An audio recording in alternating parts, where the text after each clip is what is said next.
ரைட்டிங்கை விட அருமையான விஷயம் இந்த உலகத்தில் வேறு எதுவுமே கிடையாது. ஜஸ்ட் இமேஜின், உங்களுக்கு ஒரு பிஸ்னஸ் ஐடியா இருக்குது, அதை ஆன் பேப்பர் போட்டால் தான் ப்ரொசீட் பண்ண முடியும். இன்னொருத்தருக்கு நீங்கள் ஷேர் பண்ணுறீங்க அப்படின்னா ப்ரெசன்டேஷனாக போடணும். மக்களை அட்ராக்ட் பண்ணணும்னு நினைக்கிறீங்கன்னா ஆட் போடணும், லேண்டிங் பேஜஸ் எழுதணும், பிளாக்ஸ் எழுதணும். இதுக்கெல்லாம் பேசிக் வந்து ரைட்டிங் தான்.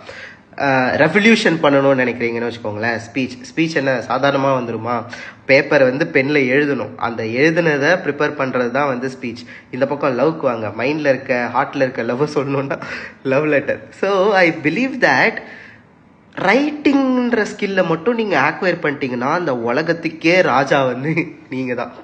So talking about starting a career with it, different fields இருக்குது இல்லையா? நீங்கள் வந்து டெக் சைடு வரலாம், மார்க்கெட்டிங் ஆங்கிளில் போகலாம், இல்லை மீடியா ஆங்கிளில் போகலாம். எல்லாத்துலேயுமே வந்து ஆப்பர்ச்சுனிட்டிஸ் இருக்குது. உங்களுக்கு என்ன ரைட் பண்ணுறதுல விருப்பம் இருக்குது, அதுக்காக மற்றவங்க காசு கொடுக்கறதுக்கு ரெடியாக இருக்காங்களா, அதுக்கு ஆப்பர்ச்சுனிட்டிஸ் இருக்கா அப்படின்னு ஐடென்டிஃபை